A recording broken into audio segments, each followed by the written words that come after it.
The Little Mermaid by Hans Christian Andersen. Far out in the ocean, where the water is as blue as the prettiest cornflower and as clear as the crystal, it is very, very deep. So deep indeed that no cable could fathom it. Many church steeples, piled one upon another, would not reach from the ground beneath to the surface of the water above. There dwell the Sea King and his subjects. We must not imagine that there is nothing at the bottom of the sea but bare yellow sand. No, indeed, the most singular flowers and plants grow there. The leaves and stems of each are so pliant that the slightest agitation of the water causes them to stir as if they had life. Fishes, both large and small, glide between the branches, as birds fly among the trees here upon land. In the deepest spot of all stand the castle of the Sea King. Its walls are built of coral, and the long, Gothic windows are of the clearest amber.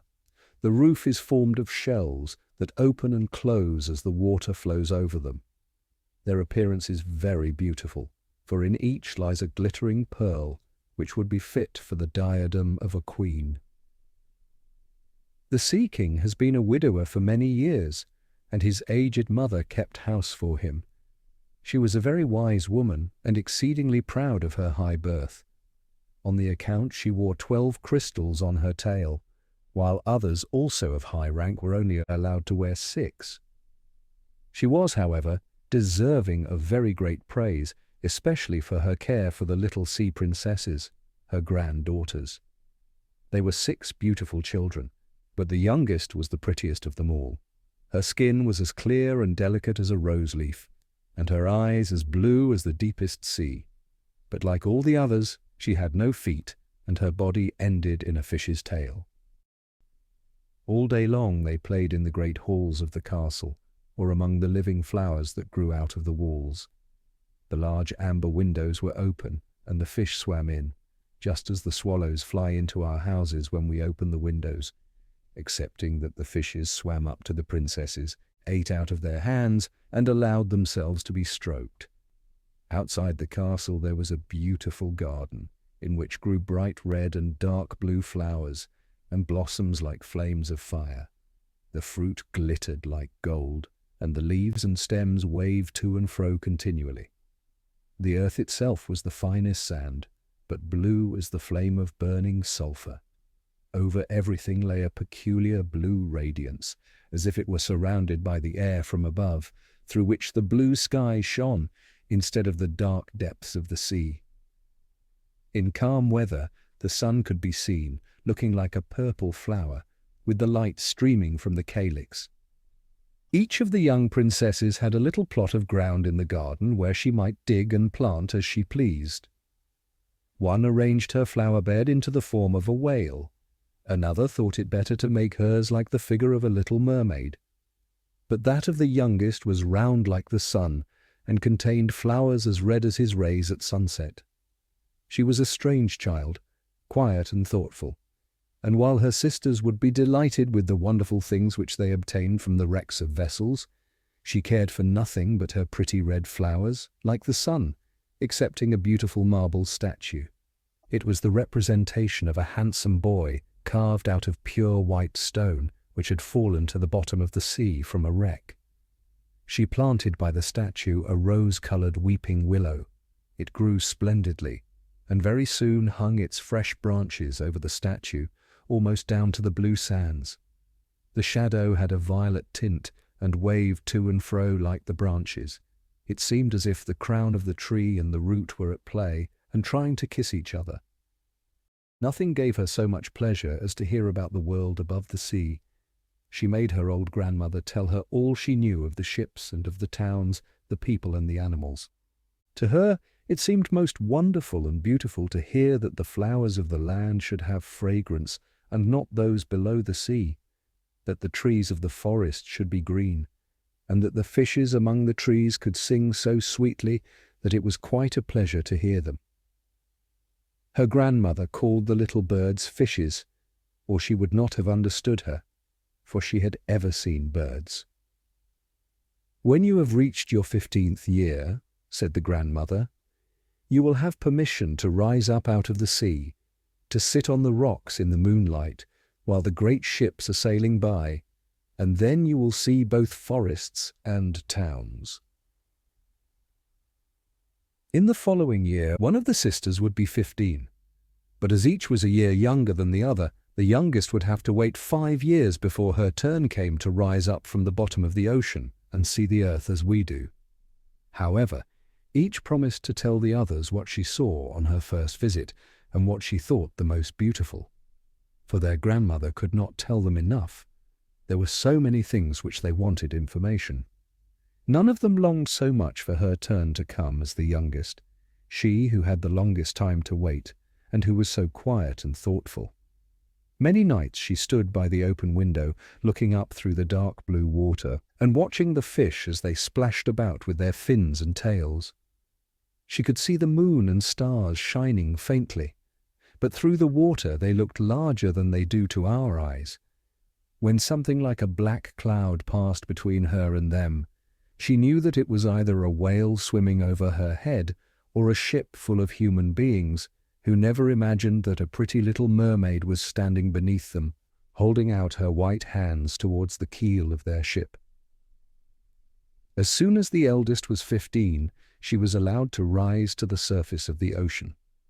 When she came back, she had hundreds of things to talk about, but the most beautiful, she said, was to lie in the moonlight on a sandbank in the quiet sea near the coast and to gaze on a large town close by where the lights were twinkling like hundreds of stars, to listen to the sounds of the music, the noise of carriages, and the voices of human beings, and then to hear the merry bells peal out from the church steeples. And because she could not go near to all these wonderful things, she longed for them more than ever. Oh, did not the youngest sister listen eagerly to all these descriptions? And afterwards, when she stood at the open window looking up through the dark blue water, the thought of the great city, with all its bustle and noise, and even fancied she could hear the sound of the church bells down in the depths of the sea. In another year, the second sister received permission to rise to the surface of the water and to swim about where she pleased. She rose just as the sun was setting, and this, she said, was the most beautiful sight of all. The whole sky looked like gold, while violet and rose-coloured clouds, which she could not describe, floated over her. And still more rapidly than the clouds flew a large flock of wild swans towards the setting sun, looking like a long white veil across the sea. She also swam towards the sun, but it sunk into the waves, and the rosy tints faded from the clouds and from the sea. The third sister's turn followed. She was the boldest of them all, and she swam up a broad river that emptied itself into the sea. On the banks she saw green hills covered with beautiful vines. Palaces and castles peeped out from amid the proud trees of the forest. She heard the birds singing, and the rays of the sun were so powerful that she was obliged often to dive down under the water to cool her burning face. In a narrow creek she found a whole troop of little human children quite naked and sporting about in the water. She wanted to play with them, but they fled in a great fright. And then a little black animal came to the water. It was a dog, but she did not know that, for she had never before seen one. This animal barked at her so terribly that she became frightened and rushed back to the open sea. But she said she should never forget the beautiful forest, the green hills, and the pretty children who could swim in the water, although they had not fishes' tails. The fourth sister was more timid. She remained in the midst of the sea, but she said it was quite as beautiful there as nearer the land. She could see for so many miles around her, and the sky above looked like a bell of glass. She had seen the ships, but at such a great distance that they looked like seagulls. The dolphins sported in the waves, and the great whales spouted water from their nostrils, till it seemed as if 100 fountains were playing in every direction. The fifth sister's birthday occurred in the winter, so when her turn came, she saw what the others had not seen the first time they went up. The sea looked quite green, and large icebergs were floating about, each like a pearl, she said, but larger and loftier than the churches built by men. They were of the most singular shapes and glittered like diamonds. She had seated herself upon one of the largest and let the wind play with her long hair, and she remarked that all the ships sailed by rapidly and steered as far away as they could from the iceberg, as if they were afraid of it. Towards evening, as the sun went down, dark clouds covered the sky, the thunder rolled and the lightning flashed, and the red light glowed on the icebergs as they rocked and tossed on the heaving sea. On all the ships the sails were reefed with fear and trembling, while she sat calmly on the floating iceberg, watching the blue lightning as it darted its forked flashes into the sea. When first the sisters had permission to rise to the surface, they were each delighted with the new and beautiful sights they saw. But now, as grown-up girls, they could go when they pleased, and they had become indifferent about it. They wished themselves back again in the water, and after a month had passed they said it was much more beautiful down below, and pleasanter to be at home. Yet often, in the evening hours, the 5 sisters would twine their arms around each other and rise to the surface in a row. They had more beautiful voices than any human being could have, and before the approach of a storm, and when they expected a ship would be lost, they swam before the vessel and sang sweetly of the delights to be found in the depths of the sea, and begging the sailors not to fear if they sank to the bottom. But the sailors could not understand the song. They took it for the howling of the storm, and these things were never to be beautiful for them, for if the ship sank, the men were drowned, and their dead bodies alone reached the palace of the Sea King. When the sisters rose arm in arm through the water in this way, their youngest sister would stand quite alone, looking after them, ready to cry, only that the mermaids have no tears, and therefore they suffer more. "Oh, were I but 15 years old," said she, "I know that I shall love the world up there and all the people who live in it." At last she reached her 15th year. "Well, now you are grown up," said the old dowager, her grandmother, "so you must let me adorn you like your other sisters." And she placed a wreath of white lilies in her hair, and every flower leaf was half a pearl. Then the old lady ordered 8 great oysters to attach themselves to the tail of the princess to show her high rank. "But they hurt me so," said the little mermaid. "Pride must suffer pain," replied the old lady. Oh, how gladly she would have shaken off all this grandeur and laid aside the heavy wreath. The red flowers in her own garden would have suited her much better, but she could not help herself. So she said, "Farewell," and rose as lightly as a bubble to the surface of the water. The sun had just set as she raised her head above the waves, but the clouds were tinted with crimson and gold, and through the glimmering twilight beamed the evening star in all its beauty. The sea was calm and the air mild and fresh. A large ship with 3 masts lay becalmed on the water with only 1 sail set, for not a breeze stirred, and the sailors sat idle on deck or amongst the rigging. There was music and song on board, and as darkness came on, 100 coloured lanterns were lighted, as if the flags of all nations waved in the air.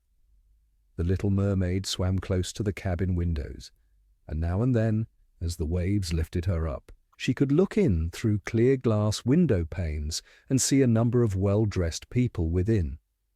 Among them was a young prince, the most beautiful of all, with large black eyes. He was 16 years of age, and his birthday was being kept with much rejoicing. The sailors were dancing on deck, but when the prince came out of the cabin, more than 100 rockets rose in the air, making it as bright as day. The little mermaid was so startled that she dived under water, and when she again stretched out her head, it appeared as if all the stars of heaven were falling around her. She had never seen such fireworks before. Great suns spurted fire about, splendid fireflies flew into the blue air, and everything was reflected in the clear, calm sea beneath. The ship itself was so brightly illuminated that all the people, and even the smallest rope, could be distinctly and plainly seen.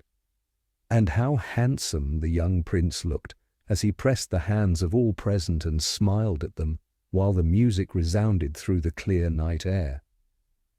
It was very late, yet the little mermaid could not take her eyes from the ship or from the beautiful prince. The coloured lanterns had been extinguished, no more rockets rose in the air, and the cannon had ceased firing. But the sea became restless, and a moaning, grumbling sound could be heard beneath the waves. Still the little mermaid remained by the cabin window, rocking up and down on the water, which enabled her to look in. After a while, the sails were quickly unfurled, and the noble ship continued her passage. But soon the waves rose higher, heavy clouds darkened the sky, and lightning appeared in the distance. A dreadful storm was approaching. Once more the sails were reefed, and the great ship pursued her flying course over the raging sea. The waves rose mountains high, as if they would have overtopped the mast, but the ship dived like a swan between them, and then rose again on their lofty foaming crests. To the little mermaid this appeared pleasant sport, not so to the sailors. At length the ship groaned and creaked. The thick planks gave way under the lashing of the sea as it broke over the deck.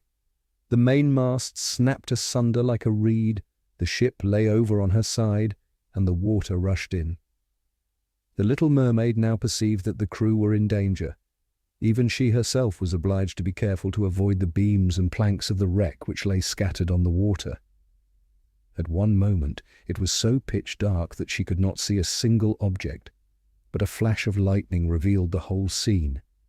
She could see every one who had been on board excepting the prince. When the ship parted, she had seen him sink into the deep waves, and she was glad, for she thought he would now be with her.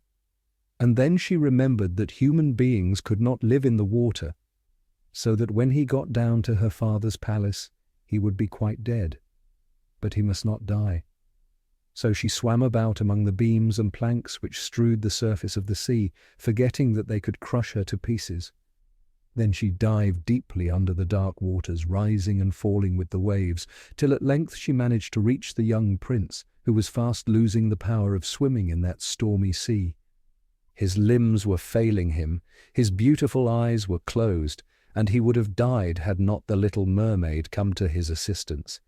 She held his head above the water, and let the waves drift them where they would. In the morning the storm had ceased, but of the ship not a single fragment could be seen.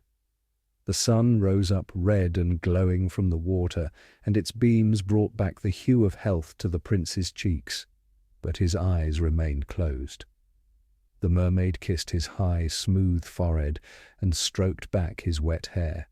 He seemed to her like the marble statue in her little garden, and she kissed him again and wished that he might live. Presently they came in sight of land. She saw lofty blue mountains, on which the white snow rested as if a flock of swans were lying upon them. Near the coast were beautiful green forests, and close by stood a large building, whether a church or a convent she could not tell. Orange and citron trees grew in the garden, and before the door stood lofty palms. The sea here formed a little bay, in which the water was quite still but very deep, so she swam with the handsome prince to the beach, which was covered with fine white sand, and there she laid him in the warm sunshine, taking care to raise his head higher than his body. Then bells sounded in the large white building, and a number of young girls came into the garden. The little mermaid swam out farther from the shore, and placed herself between some high rocks that rose out of the water. Then she covered her head and neck with the foam of the sea so that her little face might not be seen, and watched to see what would become of the poor prince. She did not wait long before she saw a young girl approach the spot where he lay. She seemed frightened at first, but only for a moment. Then she fetched a number of people, and the mermaid saw that the prince came to life again, and smiled upon those who stood round him. But to her he sent no smile. He knew not that she had saved him. This made her very unhappy, and when he was led away into the great building, she dived down sorrowfully into the water and returned to her father's castle. She had always been silent and thoughtful, and now she was more so than ever. Her sisters asked her what she had seen during her first visit to the surface of the water, but she would tell them nothing. Many an evening and morning did she rise to the place where she had left the prince. She saw the fruits in the garden ripen till they were gathered, the snow on the tops of the mountains melt away. But she never saw the prince, and therefore she returned home always more sorrowful than before. It was her only comfort to sit in her own little garden and fling her arm round the beautiful marble statue which was like the prince. But she gave up tending her flowers, and they grew in wild confusion over the paths, twining their long leaves and stems round the branches of the trees, so that the whole place became dark and gloomy. At length she could bear it no longer, and told one of her sisters all about it. Then the others heard the secret, and very soon it became known to two mermaids whose intimate friend happened to know who the prince was. She had also seen the festival on board ship, and she told them where the prince came from, and where his palace stood. "Come, little sister," said the other princesses. Then they entwined their arms and rose up in a long row to the surface of the water close by the spot where they knew the prince's palace stood. It was built of bright yellow shining stone, with long flights of marble steps, one of which reached quite down to the sea. Splendid gilded cupolas rose over the roof, and between the pillars that surrounded the whole building stood lifelike statues of marble. Through the clear crystal of the lofty windows could be seen noble rooms, with costly silk curtains and hangings of tapestry, while the walls were covered with beautiful paintings, which were a pleasure to look at. In the centre of the largest saloon, a fountain threw its sparkling jets high up into the glass cupola of the ceiling, through which the sun shone down upon the water and upon the beautiful plants growing round the basin of the fountain. Now that she knew where he lived, she spent many an evening and many a night on the water near the palace. She would swim much nearer the shore than any of the others had ventured to do. Indeed, once she went quite up the narrow channel under the marble balcony, which threw a broad shadow on the water. Here she would sit and watch the young prince, who thought himself quite alone in the bright moonlight. She saw him many times of an evening sailing in a pleasant boat, with music playing and flags waving. She peeped out from among the green rushes, and if the wind caught her long, silvery white veil, those who saw it believed it to be a swan spreading out its wings. On many a night, too, when the fishermen with their torches were out at sea, she heard them relate so many good things about the doings of the young prince, that she was glad she had saved his life when he had been tossed about half dead on the waves. And she remembered that his head had rested on her bosom, and how heartily she had kissed him. But he knew nothing of all this, and could not even dream of her.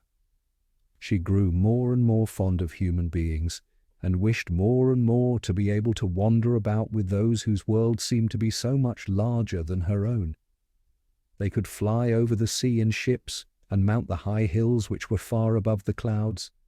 And the lands they possessed, their woods and their fields, stretched far away beyond the reach of her sight. There was so much that she wished to know, and her sisters were unable to answer all her questions. Then she applied to her old grandmother, who knew all about the upper world, which she very rightly called the lands above the sea. "If human beings are not drowned," asked the little mermaid, "can they live forever? Do they never die as we do here in the sea?" "Yes," replied the old lady. "They must also die, and their term of life is even shorter than ours. We sometimes live to 300 years, but when we cease to exist here, we only become the foam on the surface of the water, and we have not even a grave down here of those we love. We have not immortal souls, we shall never live again, but like the green seaweed, when once it has been cut off, we can never flourish more. Human beings, on the contrary, have a soul which lives forever, lives after the body has been turned to dust. It rises up through the clear, pure air beyond the glittering stars. As we rise out of the water and behold all the land of the earth, so do they rise to unknown and glorious regions which we shall never see." "Why have not we an immortal soul?" asked the little mermaid mournfully. "I would give gladly all the hundreds of years that I have to live, to be a human being only for one day, and to have the hope of knowing the happiness of that glorious world above the stars." "You must not think of that," said the old woman. "We feel ourselves to be much happier and much better off than human beings." "So I shall die," said the little mermaid, "and as the foam of the sea I shall be driven about, never again to hear the music of the waves, or to see the pretty flowers, nor the red sun. Is there anything I can do to win an immortal soul?" "No," said the old woman, "unless a man were to love you so much that you were more to him than his father or mother, and if all his thoughts and all his love were fixed upon you, and the priest placed his right hand in yours, and he promised to be true to you here and hereafter, then his soul would glide into your body, and you would obtain a share in the future happiness of mankind. He would give a soul to you, and retain his own as well, but this can never happen. Your fish's tail, which amongst us is considered so beautiful, is thought on earth to be quite ugly.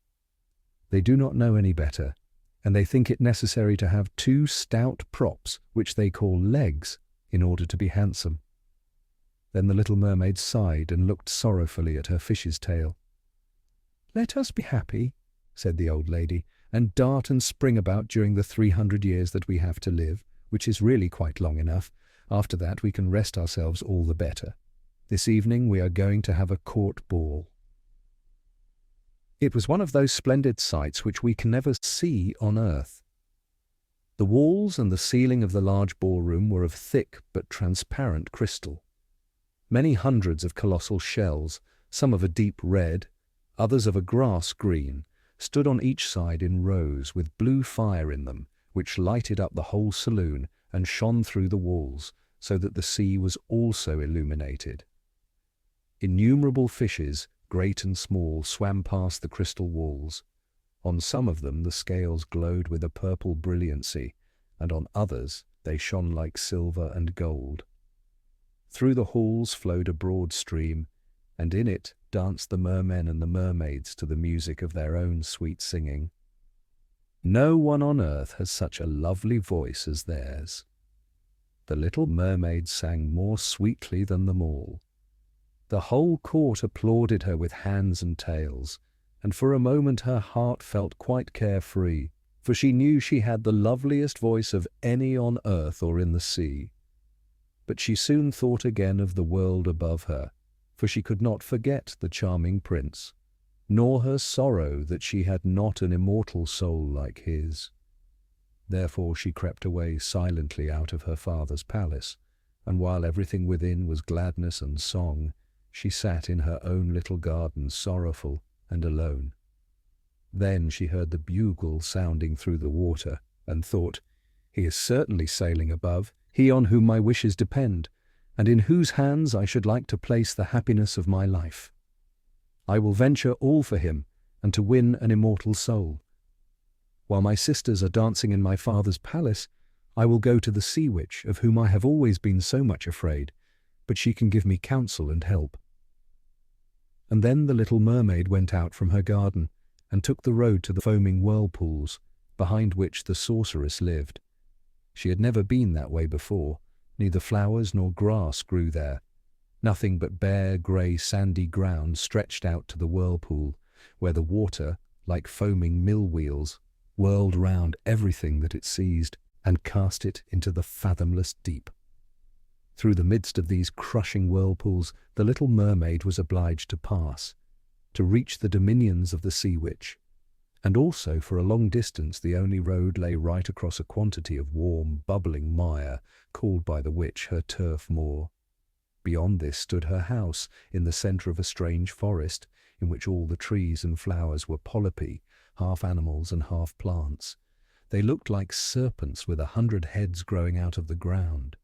The branches were long, slimy arms, with fingers like flexible worms, moving limb after limb from the root to the top. All that could be reached in the sea they seized upon and held fast, so that it never escaped from their clutches. The little mermaid was so alarmed at what she saw that she stood still, and her heart beat with fear, and she was very nearly turning back.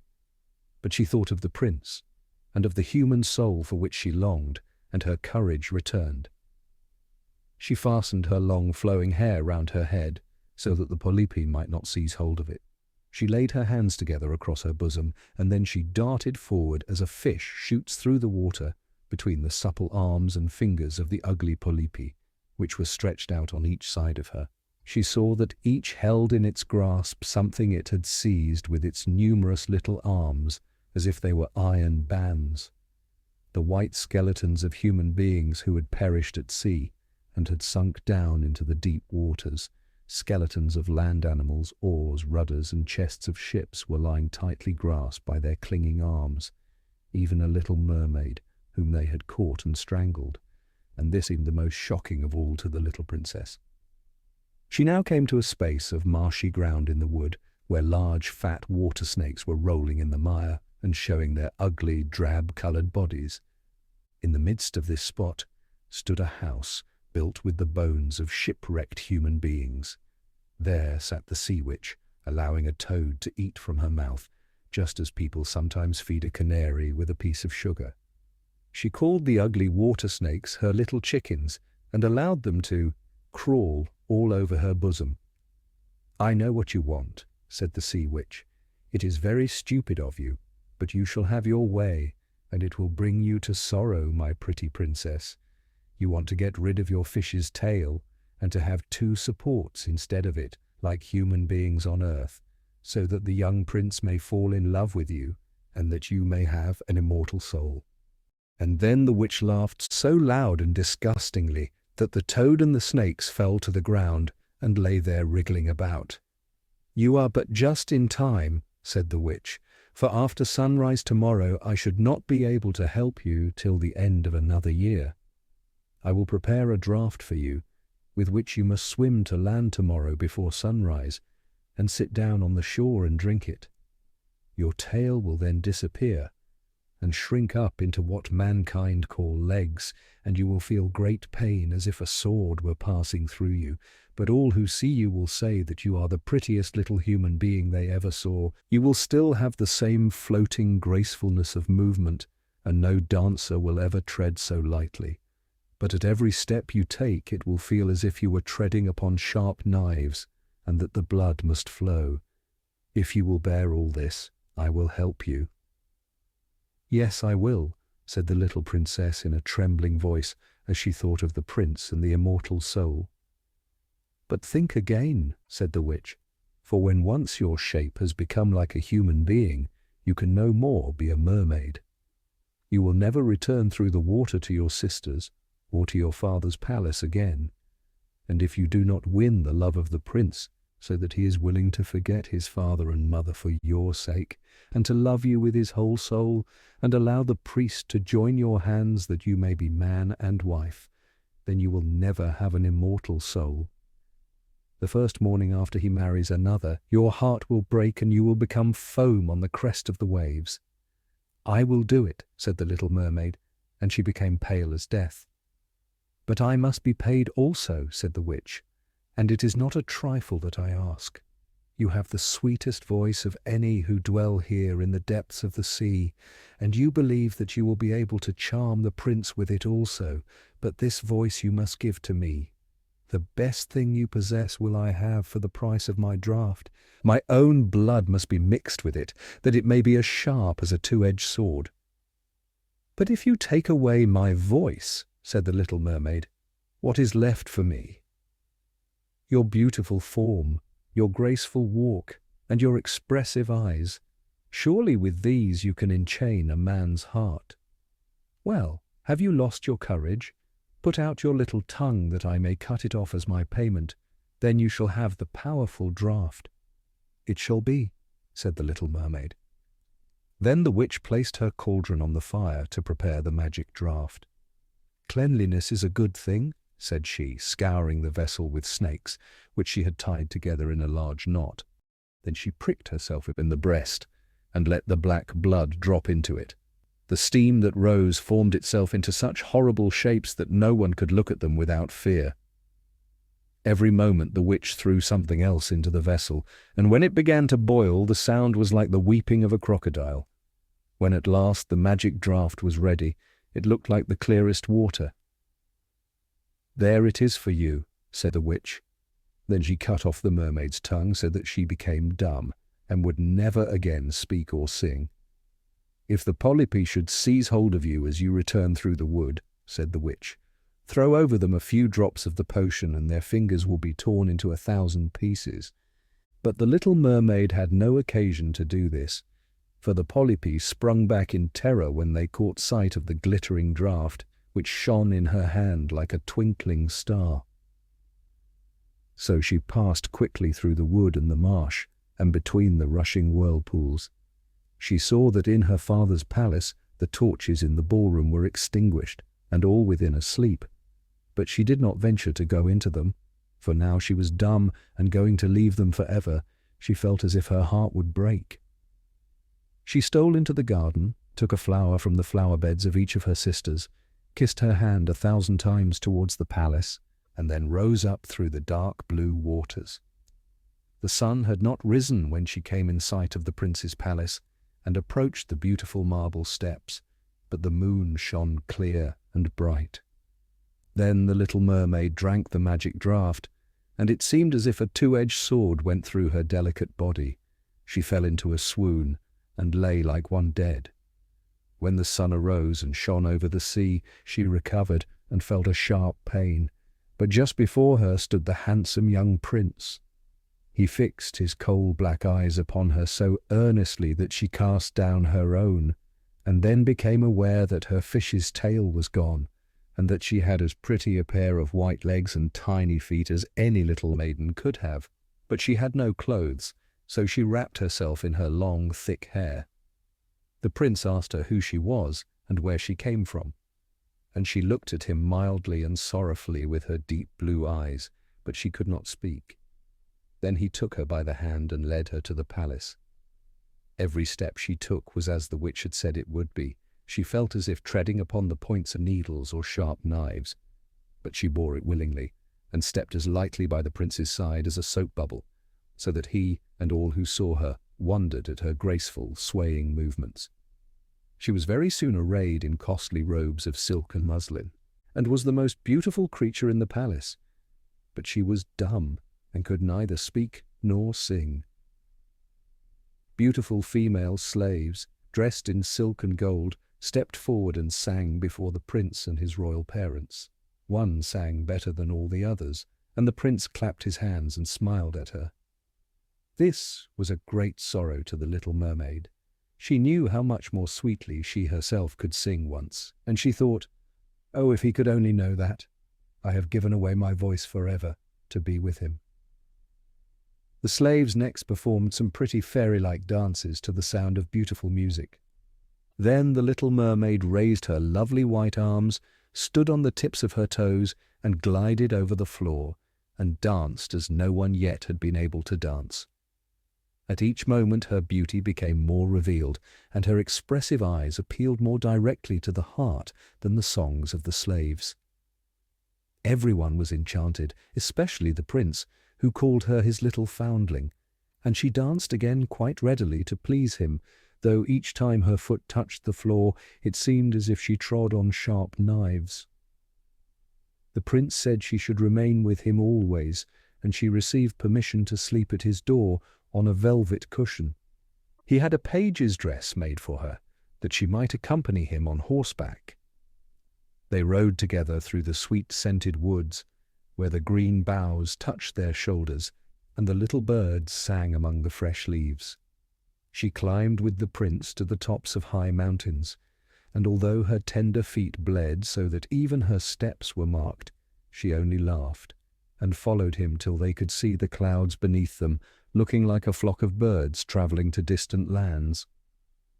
While at the prince's palace, and when all the household were asleep, she would go and sit on the broad marble steps, for it eased her burning feet to bathe them in the cold sea water, and then she thought of all those below in the deep. Once during the night her sisters came up arm in arm, singing sorrowfully, as they floated on the water. She beckoned to them, and then they recognized her, and told her how she had grieved them. After that, They came to the same place every night, and once she saw in the distance her old grandmother, who had not been to the surface of the sea for many years, and the old sea king, her father, with his crown on his head.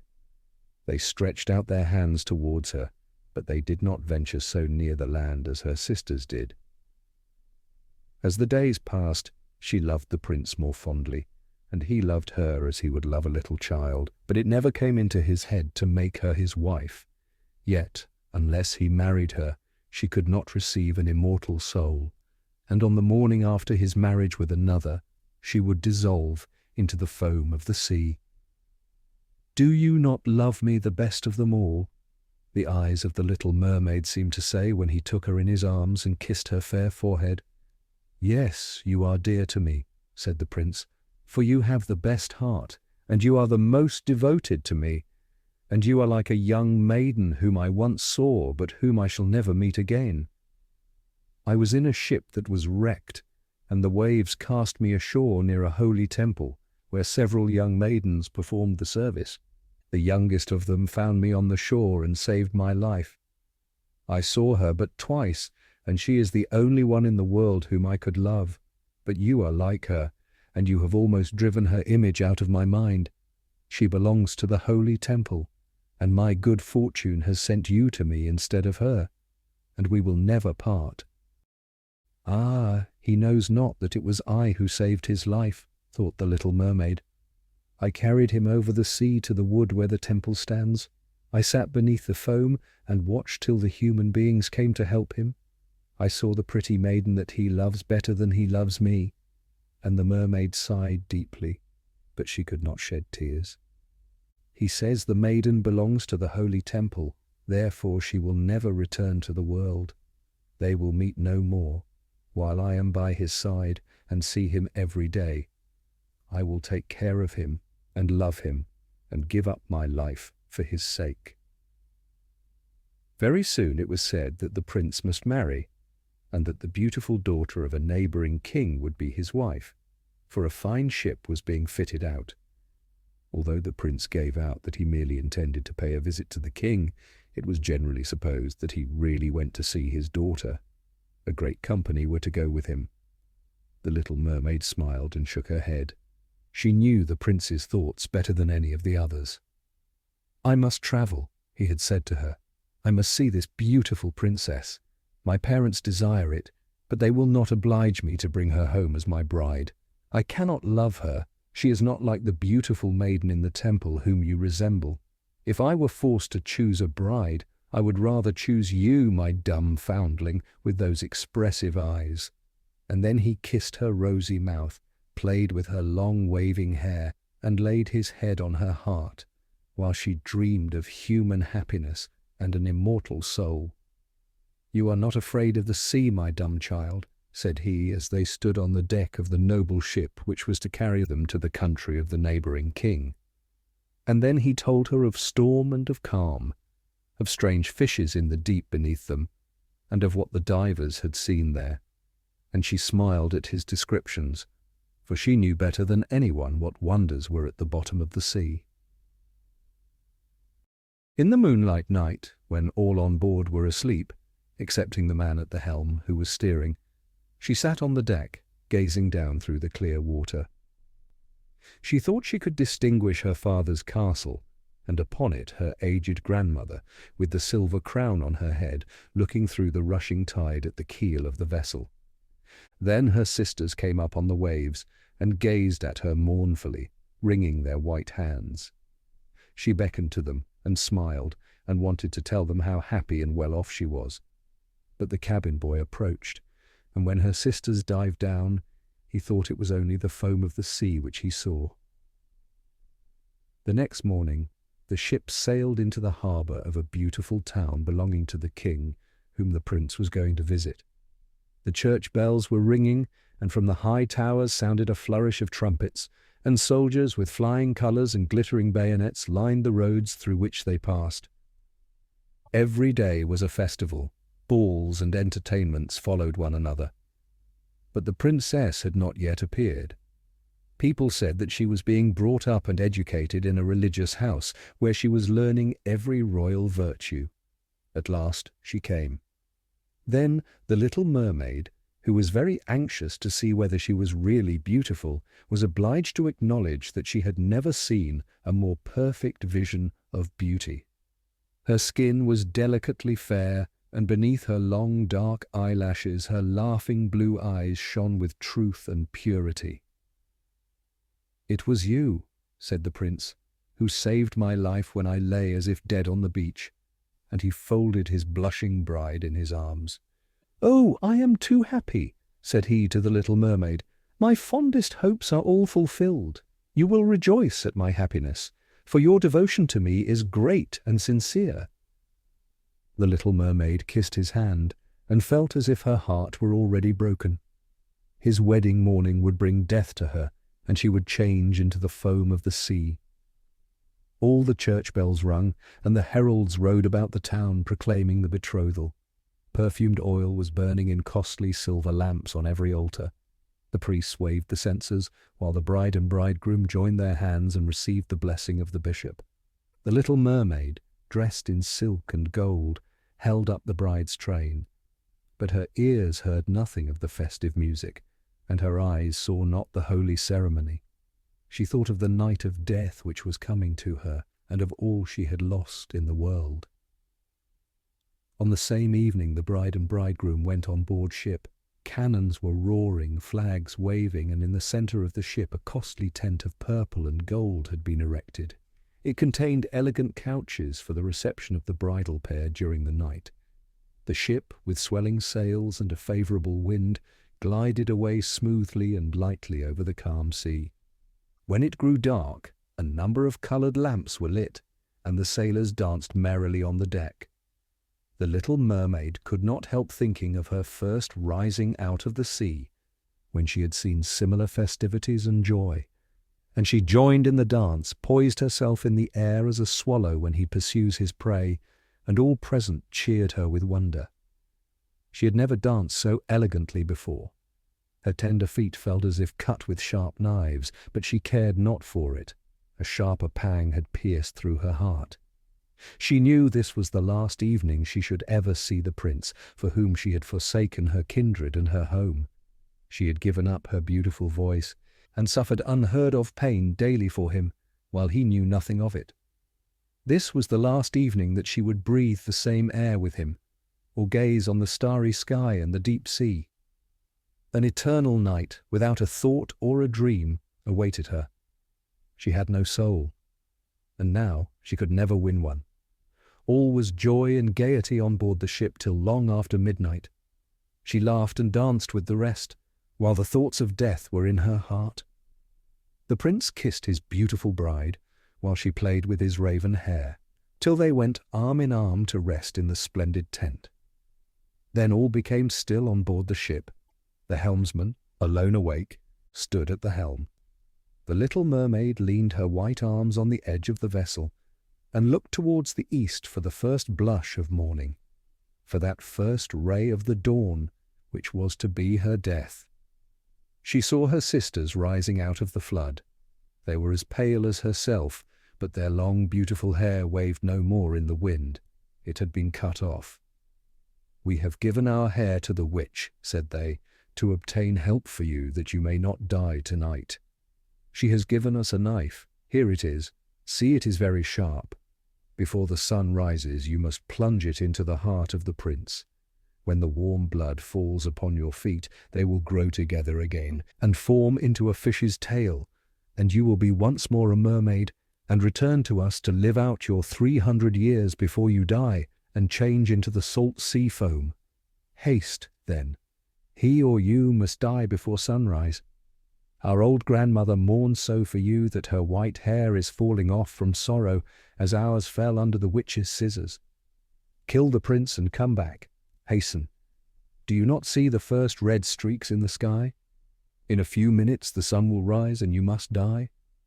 And then they sighed deeply and mournfully, and sank down beneath the waves. The little mermaid drew back the crimson curtain of the tent, and beheld the fair bride with her head resting on the prince's breast. She bent down and kissed his fair brow, then looked at the sky on which the rosy dawn grew brighter and brighter. Then she glanced at the sharp knife, and again fixed her eyes on the prince, who whispered the name of his bride in his dreams. She was in his thoughts, and the knife trembled in the hand of the little mermaid. Then she flung it far away from her into the waves. The water turned red where it fell, and the drops that spurted up looked like blood. She cast one more lingering, half-fainting glance at the prince, and then threw herself from the ship into the sea, and thought her body was dissolving into foam. The sun rose above the waves, and his warm rays fell on the cold foam of the little mermaid, who did not feel as if she were dying. She saw the bright sun, and all around her floated hundreds of transparent, beautiful beings. She could see through them the white sails of the ships and the red clouds in the sky. Their speech was melodious, but too ethereal to be heard by mortal ears, as they were also unseen by mortal eyes. The little mermaid perceived that she had a body like theirs, and that she continued to rise higher and higher out of the foam. "Where am I?" asked she, and her voice sounded ethereal as the voice of those who were with her. No earthly music could imitate it. "Among the daughters of the air," answered one of them. "A mermaid has not an immortal soul, nor can she obtain one unless she wins the love of a human being. On the power of another hangs her eternal destiny. But the daughters of the air, although they do not possess an immortal soul, can by their good deeds procure one for themselves. We fly to warm countries and cool the sultry air that destroys mankind with the pestilence. We carry the perfume of the flowers to spread health and restoration. After we have striven for 300 years to do all the good in our power, we receive an immortal soul and take part in the happiness of mankind. You, poor little mermaid, have tried with your whole heart to do as we are doing. You have suffered and endured and raised yourself to the spirit world by your good deeds. And now, by striving for 300 years in the same way, you obtain an immortal soul." The little mermaid lifted her glorified eyes towards the sun, and felt them for the first time filling with tears. On the ship in which she had left the prince, there were life and noise. She saw him and his beautiful bride searching for her. Sorrowfully they gazed at the pearly foam, as if they knew she had thrown herself into the waves. Unseen, she kissed the forehead of the bride and fanned the prince, and then mounted with the other children of the air to a rosy cloud that floated through the ether. "After 300 years, thus shall we float into the kingdom of heaven," said she. "And we may even get there sooner," whispered one of her companions. "Unseen we can enter the houses of men, where there are children, and for every day on which we find a good child, who is the joy of his parents and deserves their love, our time of probation is shortened. The child does not know, when we fly through the room, that we smile with joy at his good conduct, for we can count 1 year less of our 300 years. But when we see a naughty or a wicked child, we shed tears of sorrow, and for every tear a day is added to our time of trial.